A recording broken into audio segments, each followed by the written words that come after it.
Bienvenidos a todos.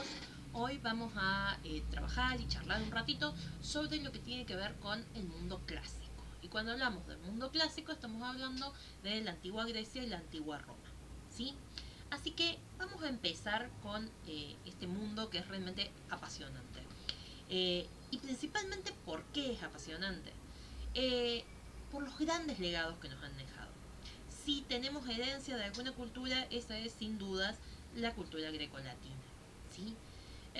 Podemos pensar en el alfabeto, podemos pensar en los anfiteatros, en los grandes espacios de deportes, podemos pensar en las termas, el sauna, la forma de bañarnos públicamente, los baños públicos, las olimpiadas. Bueno, en el cine nos han dado cientos de historias apasionantes y estos lugares de bienestar. ¿Sí? Sobre todo en el caso de la cultura romana, va a ser una preocupación importante el bienestar de su vida. Eh, También nos legaron el teatro, la música, la escultura, las artes, muchos de nuestros deportes. O sea que realmente como civilización occidental le debemos mucho a estas dos grandes culturas que formaron parte de nuestra historia. Bien, vamos a empezar a ubicarnos, ¿sí? Primero que nada, ubicarnos en el espacio. Esta imagen que vemos acá es la puerta de Brandenburgo, es en Alemania y sin embargo tiene una fuerte influencia grecolatina que la podemos ver en las columnas, en el tipo de escultura, en la manera en que está posicionado con respecto a su espacio circundante. Y es que justamente todo esto es lo que nos fueron dejando, ¿sí? Esa sociedad teocéntrica con características de religión politeísta, con un gran eclecticismo cultural que permitía entrelazar los valores de muchas de las culturas que ellos habían ido conquistando. Tomaron lo mejor de esas culturas, tomaron lo que les interesaba y lo que les era útil de esas culturas y lo incorporaron a sus propias formas culturales. Eh, Tienen una economía esclavista, está basada en un gran número de trabajadores que les resultaban muy baratos, solamente su mantención. Sin embargo, el concepto de esclavismo en Roma no va a ser el mismo que tenemos nosotros hoy. Después vamos a hablar sobre eso más adelante. Y su política tuvo distintos estadios, que los vamos a revisar rápidamente, en donde pasaron de ser un reino pequeño a una república en donde su espacio geográfico aumentó impresionantemente y posteriormente a un imperio. ¿Sí? Les voy a dejar también una serie de enlaces que van a estar en la presentación, que va a estar compartida en el mismo espacio que el resto del material, en donde ustedes van a poder ver algunas otras voces sobre estos temas que estamos trabajando. Voces que hemos considerado que son interesantes para que ustedes las puedan revisar, con materiales cortos, breves, que les permiten ir viendo cada uno de estos temas que vamos a ir presentando. El espacio físico. Centrémonos en cuál es el espacio en el que se desarrollan estas dos culturas. Y el espacio físico de Grecia y Roma es el Mediterráneo. ¿Sí?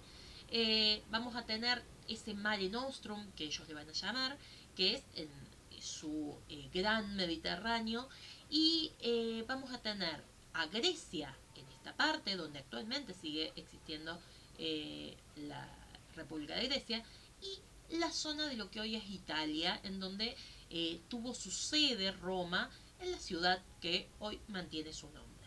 Veamos que se trata de la zona con más conflictos a lo largo de la historia, pero que también ha desarrollado muchísimas influencias en todo el mundo y que puso las bases de lo que hoy llamamos una cultura globalizada, una cultura occidental. Centrémonos primero en Grecia. Grecia es una zona de península con muchísimas islas alrededor, en donde cada ciudad se fue estableciendo, tiene muchas montañas, eso hacía que estas ciudades estuvieran separadas unas de otras, surgiendo lo que se llaman las polis. ¿Sí? Estas polis griegas van a tener características diferentes unas de otras, entonces vamos a tener polis como Atenas, que está aquí, que se va a caracterizar por su democracia, y en cambio Esparta, su gran enemiga, va a ser un reino. ¿sí?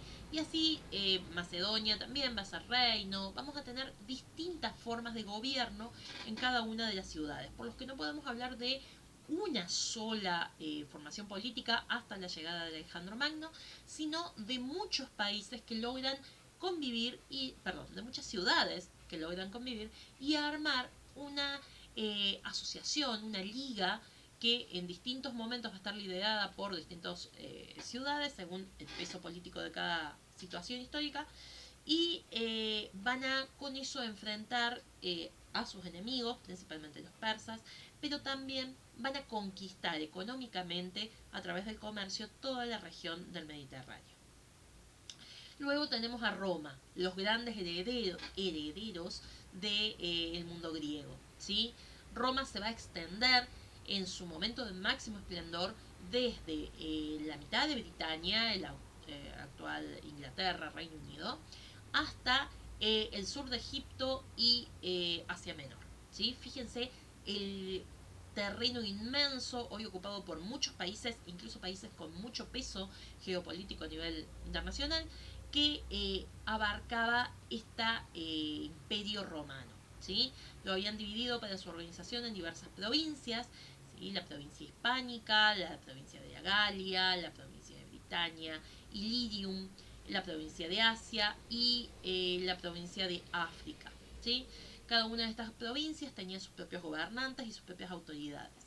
En el momento de la república, que va a llegar a una extensión un poquito más pequeña, pero muy similar, esto se va a manejar desde la ciudad de Roma con un senado que va teniendo en cuenta la opinión de todos en esa situación. Después vamos a tener, en el momento que llegue el imperio, a un emperador que también va a tener casi siempre su capital en Roma, luego se va a mover, pero eso lo vamos a ver un poquito más adelante. Y desde allí va a controlar su gran imperio. ¿Sí? Bien. La cronología del mundo romano la van a tener en esta misma presentación, en donde está resumidamente este largo tiempo, ¿sí? Vamos a estar hablando desde el año 753 a.C. hasta, ¿sí? La caída del Imperio de Occidente, que es donde se habla normalmente de mundo clásico, que es en el siglo IV después de Cristo. ¿Sí? Sin embargo, en el momento en el que se van a separar los dos imperios, ¿sí? Entre Oriente y Occidente, vamos a tener a un imperio oriental romano que va a continuar hasta 1500, ¿sí? Perdón, hasta el siglo XV. Entonces, en todo este largo periodo, si bien lo que va a ser el Imperio Romano de Occidente va a adquirir sus propias características y se va a diferenciar un poco de la cultura tradicional, va a mantener todo lo que son los valores y la cultura y sobre todo el conocimiento romano. Bien. Roma comienza en esta pequeña ciudad que está al costado de un río, en 7 colinas. Comienza como un lugar de refugio principalmente para gente que era perseguida por la ley. Y en ese lugar era un lugar de paso debido a las montañas de la zona en donde era obligado pasar por un determinado puente que controlaban estos líderes primigenios de la ciudad y que les obligaban a todos a pagar un canon para poder cruzar ese puente. Debido a eso deciden fundar allí una ciudad.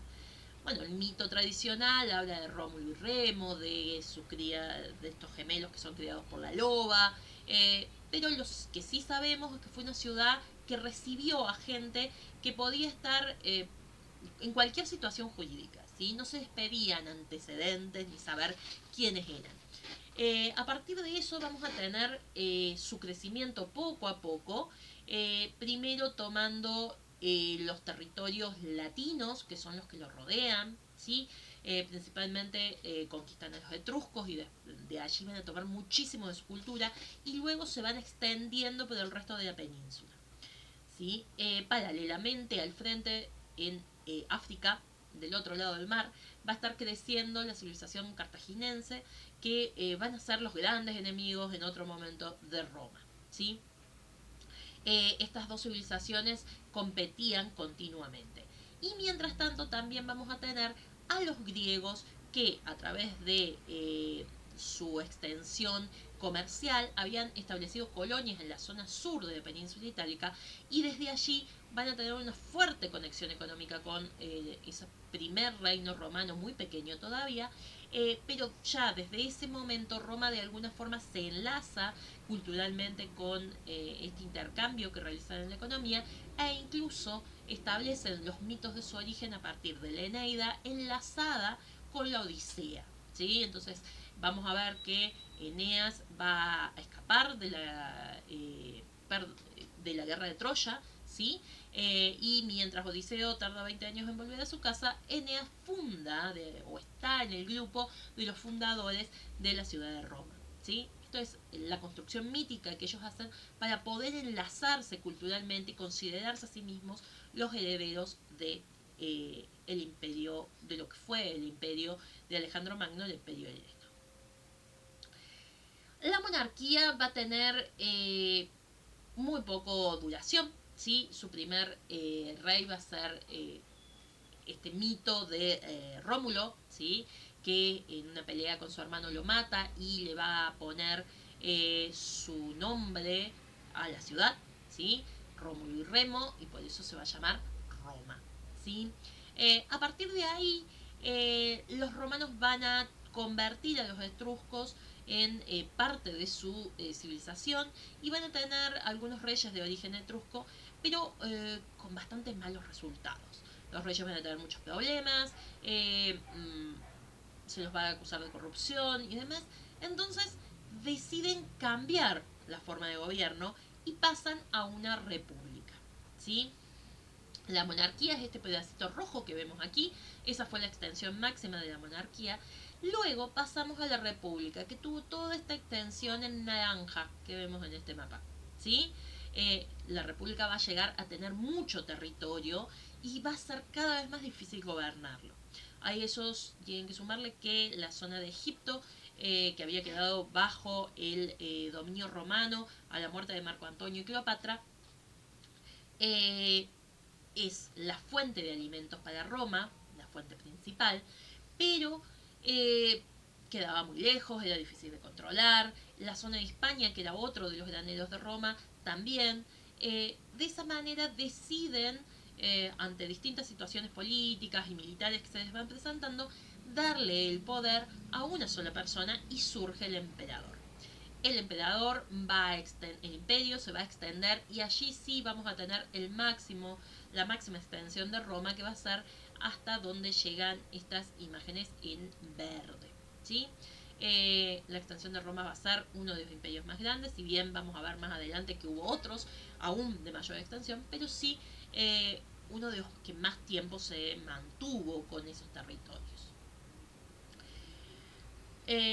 La república se va a caracterizar por esa organización democrática de la que vamos a hablar en un ratito, principalmente en Grecia, y de allí la van a tomar.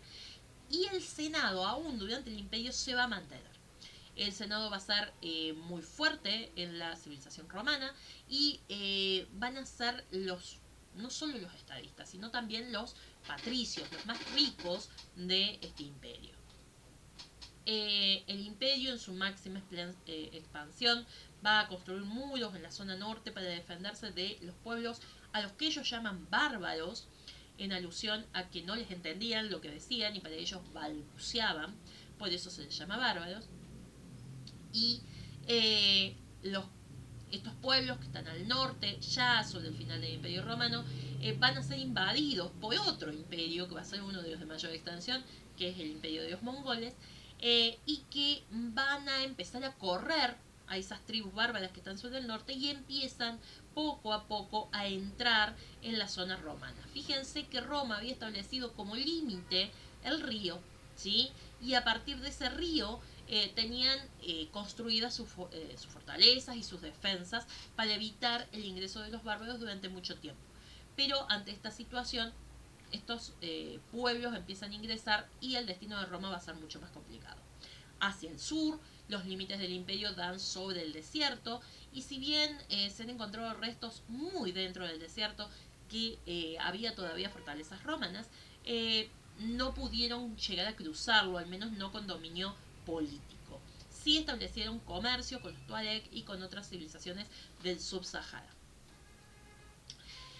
Para el año 379, Honorio va a separar, uno de los emperadores, va a separar el imperio en dos partes.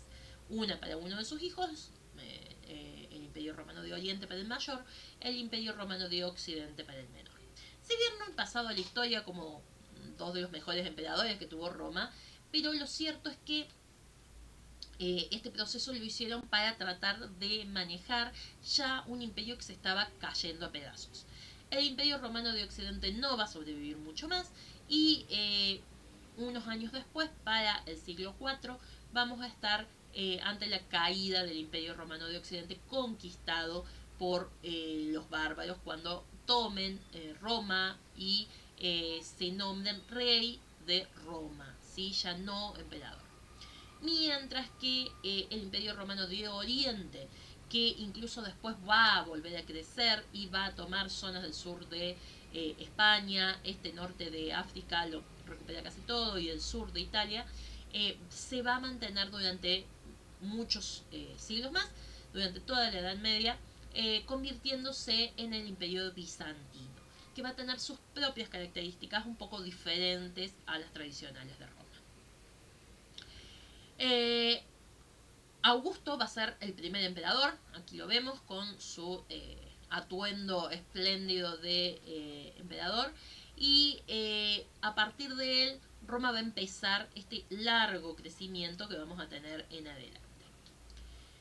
Vamos a centrarnos ahora en la organización política que tenían estas dos civilizaciones. Primero, Grecia, ¿sí? Grecia se dividía en una serie de ciudades. Estas ciudades, llamadas polis, estaban organizadas con diferentes formas de gobierno. Había monarquías y había democracias, ¿sí? Vamos a tener como las dos ciudades más emblemáticas en Grecia a Esparta y Atenas. Atenas, representada como el nacimiento de la democracia, en donde se establece un consejo para entre todos votar todas las decisiones que se establecen. Los votos se hacían a través de unas piedritas, blanca para sí, negra para no, se ponían en unos cántaros y a partir de eso sacaban las decisiones que querían tomar. Y las monarquías gobernadas por reyes, algunos incluso como en el caso de Esparta, vamos a tener una biarquía, es decir, tenían dos reyes simultáneos por lo general, y en casi todos sus momentos de esplendor, y esos dos reyes a su vez estaban asesorados por un consejo de ancianos. Así que las organizaciones políticas dictaban mucho, pero también lo cultural. Grecia va a tener en Atenas la cabeza de todo lo que tenga que ver con la filosofía, el arte, la ciencia, y en Esparta sus líderes a nivel militar. ¿Sí? Van a ser los grandes militares espartanos, los soldados retratados en películas como 300, donde se los ve como estos grandes guerreros. Si bien obviamente estas películas los idealizan bastante, hay mucho que tiene que ver con la forma en que se manejan. Ellos formaban ligas comerciales y defensivas, según la situación política que tenían en cada momento. Cuando alguien los iba a invadir, que fue uno de los grandes luchas que tuvieron los griegos contra principalmente los persas, se organizaban en estas ligas para defensa, en donde se ponían de acuerdo varias ciudades, y en otros momentos las ligas eran solamente para desarrollar el comercio y conquistar toda la zona del Mediterráneo. Vamos a tener entonces estos dos grandes modelos. Obviamente que el resto de las ciudades también tenían aportes increíbles y maravillosos, pero debido a una cuestión de tiempo, vamos a centrarnos solamente en estas dos ciudades. Como les dije, les va a quedar este material con algunos aportes extra. Son videos todos muy cortitos en donde van a poder profundizar en cada uno de estos temas. Roma, por su parte, va a tener estos dos momentos. El momento de la república, el momento de la monarquía romana es muy breve y prácticamente no se había establecido lo que va a ser posteriormente Roma. Por eso se toman como los grandes momentos del imperio, de la civilización romana, la república y el imperio. En la República estaban organizados a partir de una serie de magistrados, el Senado y con elecciones continuamente tomando el modelo de Atenas. ¿Sí? Lo perfeccionaron, lo desarrollaron un poco más, pero van a tomar ese modelo. Cuando pasan al imperio van a tener su propia organización política con un emperador que va a tener una serie de un consejo de senadores que lo van a apoyar y van a sostener sus propuestas. Bueno, al menos esa era la idea. Por lo general se llevaban bastante mal. Y una serie de pretores que van a ser los gobernadores de cada zona. ¿Cuáles van a ser los pilares fundamentales que sostienen a semejante imperio tan extenso y tan grande? Primero que nada lo vamos a ver, el sistema vial. ¿Sí? Las rutas de Roma son básicas. Estaban organizados de tal forma que sus rutas permitían que una escuadra romana completa llegara en un día a cualquier punto del imperio. De esa manera aseguraban toda la zona del imperio, que no hubiera manifestaciones, que no hubiera reclamos, que no hubiera infiltrados, que no hubiera invasiones de ningún tipo. Su ejército. El ejército va a ser la primera vez que hay un ejército profesional. ¿Qué significa esto? Tomando ahora de los espartanos, ¿sí? Los espartanos, si bien el ejército no es totalmente profesional, todos los soldados tenían otras profesiones, pero van a ser educados desde muy pequeños, en Esparta desde los 7 años, para ser soldados, para ser guerreros.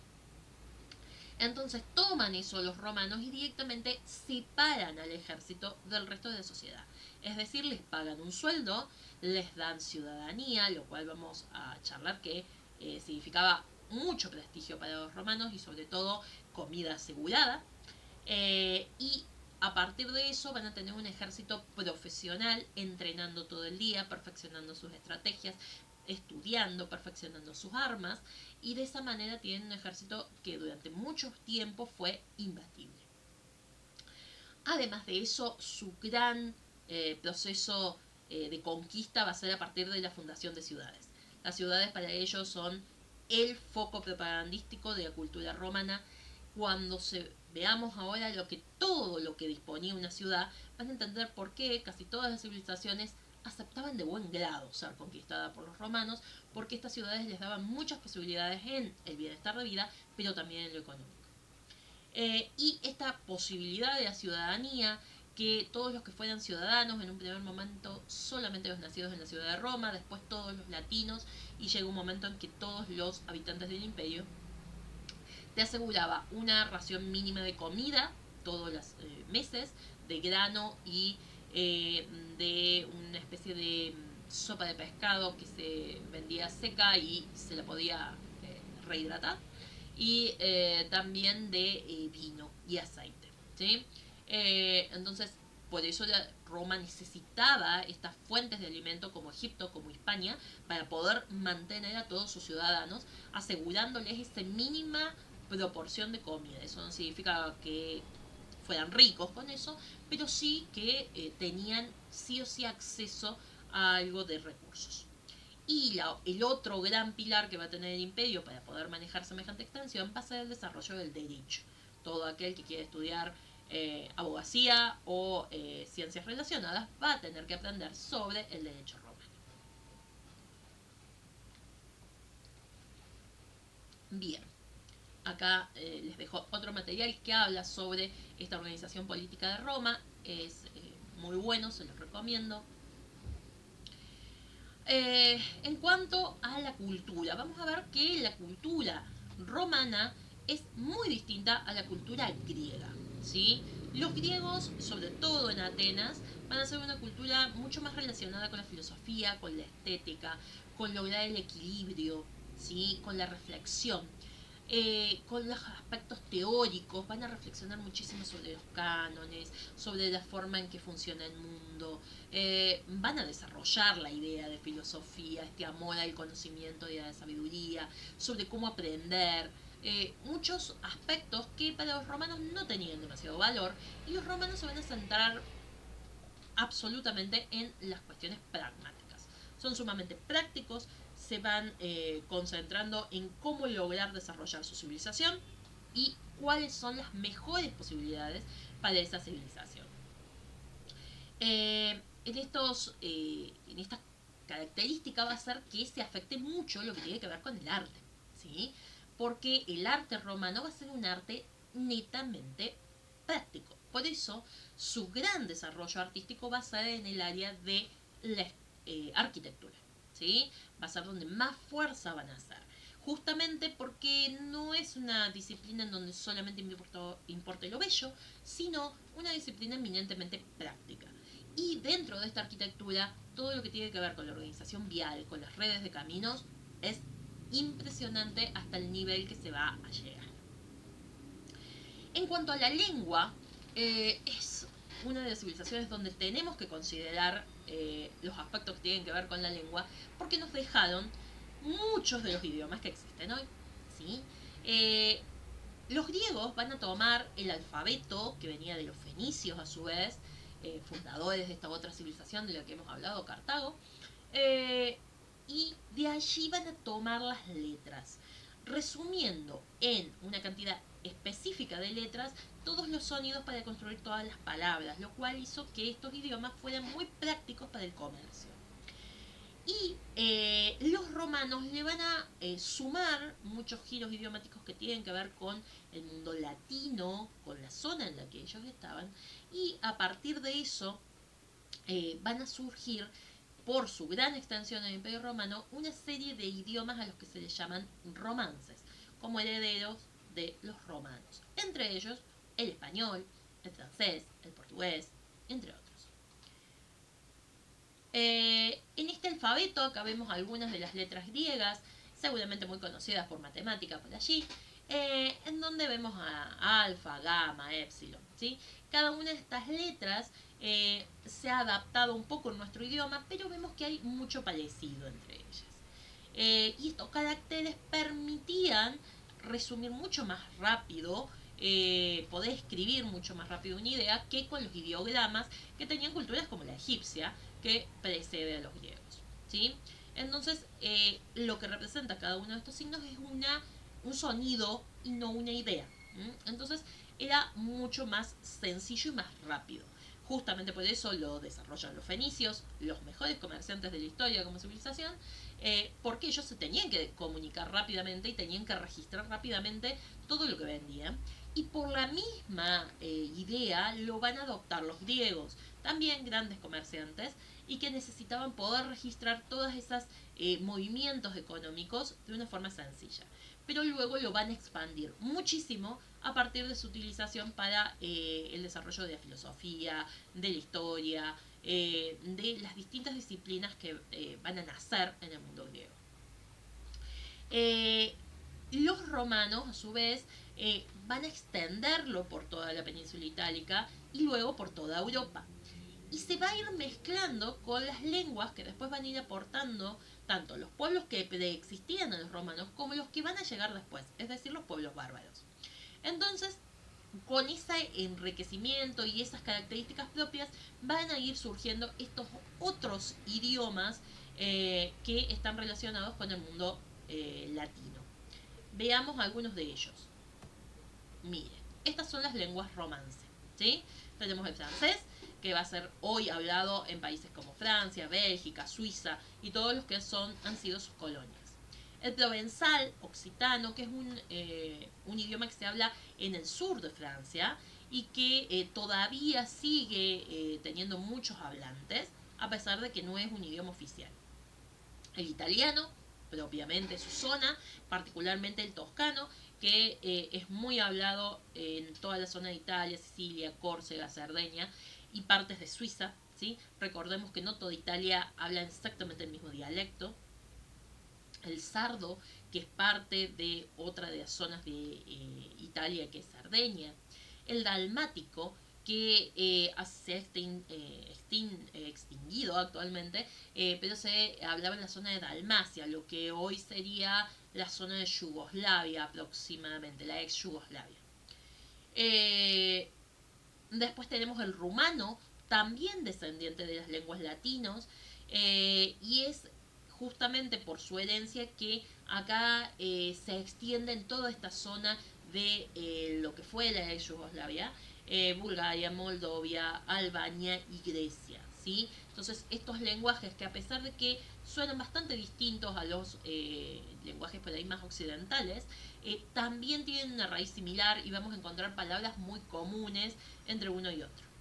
Dentro específicamente del castellano en la península ibérica, vamos a tener el portugués por un lado, recuerden que la península ibérica está formada por Portugal y España, el gallego, que es un dialecto distinto al castellano, el castellano propiamente dicho, que no solo se habla en España, sino en todas las zonas que después fueron colonias españolas, lo cual es la mayor parte de América, muchas zonas de Asia y de África, por eso es una de las lenguas más importantes y más extendidas en el mundo.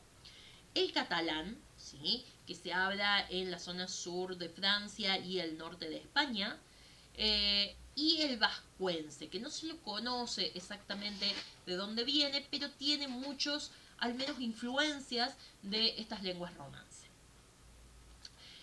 Esto es un poco como para que cobremos dimensión de cuánto ha influido la lengua latina en el mundo. Observen las cantidades de hablantes de cada uno de ellos. Si bien el castellano es inmenso, estamos cerca de los 500 millones de personas.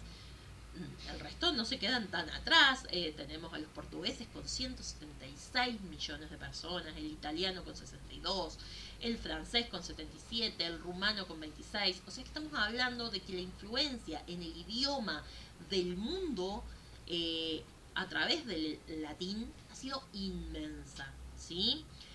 Por el otro lado vamos a tener las lenguas anglosajonas, ¿no?, que vienen del norte, que venían más de la mano de los pueblos bárbaros. Por eso los romanos hablaban de que ellos balbuceaban, de que no les entendían, porque eran lenguas muy diferentes, con raíces muy distintas, y de ese balbuceo surge la palabra bárbaro. Este lenguaje va a dar origen a los campos de la literatura, ¿sí? La literatura griega va a ser sumamente rica. Tenemos muchísimos libros que se han conservado, escritos algunos en partes, otros en su totalidad, de esta época, pero el área donde más se van a desarrollar es principalmente la lírica, la poesía épica, en donde tenemos obras tan trascendentes como la Ilíada y la Odisea, ¿sí? Historia que es narrada, por ejemplo, en películas como Troya, en donde vamos a conocer a sus héroes, su forma de vida, su forma de pensar, ¿sí?, a partir de estas obras. Y es justamente con estas obras donde se enlazan los romanos a través de otra obra que van a escribir ellos, que es la Eneida, en donde un personaje de la Ilíada va a seguir su camino saliendo de esta guerra hacia Roma, y va a estar con los fundadores de Roma. También vamos a tener narrativa, ¿sí?, sobre todo historiadores y filósofos. Van a ser los fundadores de la historia, por ejemplo, Jenofonte va a ser un guerrero, un soldado, pero que escribe todas sus campañas en formato narrativo, histórico, y a través de él conocemos muchas de las batallas, principalmente las que se libraron en Asia Menor, por parte de los griegos y principalmente de los espartanos. Tácito, Plutarco, todos nombres que han sido el origen de lo que hoy llamamos historia, de lo que hoy llamamos filosofía. Era importantísimo para ellos registrar todo lo que pasaba en sus ciudades, para que la posteridad lo pudiera conocer. O sea que era uno de los datos principales para su desarrollo. Y la literatura también va a dar como origen al teatro. El teatro para los griegos no va a ser solo una representación, sino casi un ritual en el que todos podían participar. Después vamos a hablar un poco más profundamente del teatro cuando veamos sus espacios. Pero sí lo que tenemos que recalcar es que aquí tiene origen tanto la tragedia como la comedia, y también, y sobre todo eso, el análisis de las formas narrativas. Cuando uno quiere estudiar narrativa, cómo escribir un guión, cómo escribir una película, cómo escribir una novela, tiene que remontarse a Aristóteles y su poética, ¿sí? En el que va a explorar y va a dar las bases de la estructura narrativa en 3 actos, de los personajes que tengan una motivación y hagan avanzar la historia, de quiénes son los protagonistas, quiénes los antagonistas, todo eso ya está en los textos de Aristóteles. Eh, Sobre sus reflexiones han escrito obras maravillosas Sófocles, Eurípides, ¿sí? Los grandes autores de la Grecia clásica. El teatro era una manifestación que compartía toda la sociedad y por lo tanto muy desarrollada y al que se dedicaban muchos recursos. Junto con la literatura, en la otra área que se va a desarrollar va a ser la filosofía. En la filosofía, muy sencillo, se trata de reflexionar sobre el conocimiento, sobre cuáles son las posibilidades y los límites que tiene el ser humano para conocer el mundo que lo rodea. Dentro de los aportes griegos, vamos a ver que ellos van a organizar estos pensamientos en distintas escuelas, ¿sí? Que van a tener distintos autores que más o menos tienen ideas similares y que se van asociando y trabajando en estas investigaciones. En estas escuelas van a ser lugares físicos también, donde la gente puede ir a estudiar estas corrientes filosóficas. Para los griegos el ocio va a ser una parte importante de la vida y necesaria para poder desarrollar la meditación y la conversación. El arte de oratoria para los griegos es una de las manifestaciones más importantes de su desarrollo. Por el otro lado, vamos a tener a Roma, que lo que van a hacer primero que nada va a ser traducir y preservar las obras griegas, ¿sí? Si bien puede parecer que, bueno, copiaron mucho, sí, pero si no hubiese sido por esta traducción al latín del antiguo griego y la preservación de ese material, quizás no hubiesen llegado a nosotros estos textos. En la etapa imperial se va a desarrollar por ahí las escuelas más importantes que aporta Roma, principalmente a partir del epicureísmo, el estoicismo y el escepticismo, que son filosofías mucho más pragmáticas que tienen que ver con lograr alcanzar la felicidad y la tranquilidad del alma. Muchas de estas corrientes siguen hoy teniendo sus seguidores y adeptos y practicantes, ¿sí? Dentro de los exponentes helénicos vamos a tener muchos, ¿sí? Algunos nombres: Tales, Pitágoras, Heráclito. Y los sofistas, que son por ahí los más conocidos: Sócrates, Platón y Aristóteles. Ellos, unos fueron profesores de los otros, estos tres, y van a establecer los temas, las bases sobre las cuales se desarrolla hasta el día de hoy la filosofía. Y la política también. En Roma, en cambio, vamos a tener a autores muchos menos en filosofía que lo que vimos en Grecia y Roma, como Lucrecio, Cicerón y Epicurio. Epicurio es el fundador de la escuela epicúrea, ¿sí? Cicerón, que va a reflexionar mucho sobre cómo ser un buen gobernante también. Les interesan mucho más estos aspectos de prácticos, cómo desarrollar la ciudad, cómo desarrollar el país.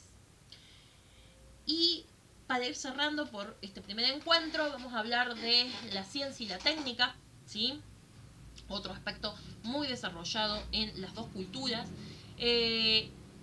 Los griegos van a dar las bases que tienen que ver con muchas de las estructuras matemáticas básicas, con las estructuras que tienen que ver con la ingeniería básica, ¿sí? Y después los romanos van a llevar eso mucho a la práctica. De esas ideas trascendentales que tenían los griegos, en donde reflexionaban sobre el conocimiento, lo van a llevar más a la práctica. Y en los romanos vamos a ver el surgimiento ya de disciplinas bien marcadas y diferenciadas, como la medicina, como la ingeniería, como la astronomía, ¿sí? Pensando en el calendario. Y van a ser, sobre todo lo que tiene que ver con la ingeniería, fuertemente desarrollado en el Imperio Romano, ¿sí? Otro aspecto importante de estas dos culturas que van a compartir va a ser la religión.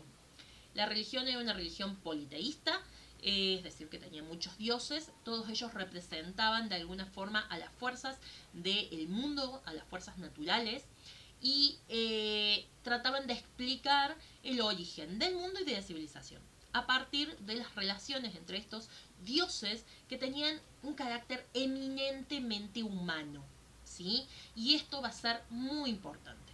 ¿Por qué? Porque justamente ese carácter humano de los dioses hace que tengan virtudes y defectos. No son dioses perfectos. Sí son inmortales, sí son muy poderosos, pero no son perfectos. Entonces, si el Dios no es perfecto, el ser humano tampoco puede serlo. ¿M? Eso hacía que tuvieran una aceptación mucho más grande de sí mismos, en sus filosofías, en sus formas de vida, y que a partir de eso todo estuviera en escala humana, porque los dioses tenían formas humanas, ¿sí? Y como los dioses eran humanos, más bellos, mejor preparados, la perfección en la representación de esos dioses va a tener que ver con los cánones de perfección del cuerpo humano, pero siempre a escala humana, ¿sí? Y eso va a hacer que el centro de las preocupaciones de los pueblos, principalmente de los griegos, pero también de los romanos, sea todo lo que tiene que ver con la perfección del hombre, con lograr que el hombre viva mejor, con lograr que la ciudad esté mejor desarrollada, que la sociedad pueda crecer. En honor de los dioses se van a desarrollar las competencias olímpicas, ¿sí? Justamente a estos dioses que vivían en el Olimpo se dedicaban a estas competencias en donde los mejores representantes de cada zona ponían lo mejor de sí para participar en ellas. Durante la época de las Olimpiadas se establecía un periodo de paz, ¿sí? La paz olímpica, en ese momento todas las guerras se detenían, sobre todo entre los pueblos griegos, que eran distintas ciudades y que muchas veces, casi todo el tiempo, alguna estaba en guerra. Eh, Esto hace que, como les digo, las formas de los dioses sean antropomórficas y estuvieran jerarquizados. Hubiera un señor de los dioses, un rey, que era Zeus, para los romanos, y luego bajo ellos vamos a tener a las distintas deidades que representaban distintos aspectos de la naturaleza.